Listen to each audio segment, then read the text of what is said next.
Victoria had a habit of speaking like everything already belonged to her. The first time she walked onto my property, she didn't even introduce herself. She just pointed across my field toward the lake and said, "This land is part of the HOA's common area now." I almost laughed. I had bought the property 3 years earlier, a quiet stretch of land that bordered the new neighborhood development. When the HOA formed, they apparently assumed the land between the houses and the water automatically belonged to them. They were wrong. But Victoria wasn't interested in details. A week later, wooden stakes appeared along my field. Survey flags followed. Then one morning, I woke up to workers installing a small sign near the shoreline. HOA community access, residents only, on my land. I walked down the hill calmly and asked the crew who hired them. "Victoria from the HOA board," one of them said. So I called the county office and confirmed something I already knew. The land was still fully registered under my name. No easements, no transfers, no shared access agreements, nothing.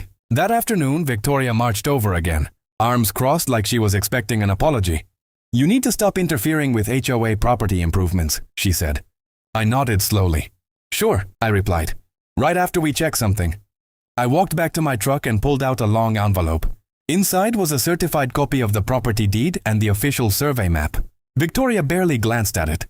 "We already approved the plan," she insisted. I handed the documents to the county inspector who had arrived behind me. He studied the map for a moment. Then he looked up at Victoria. "Ma'am, this land isn't part of the HOA." Her confident expression cracked. "What do you mean?" she asked.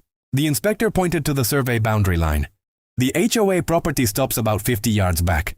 Victoria looked toward the lake, then back at the sign her crew had installed.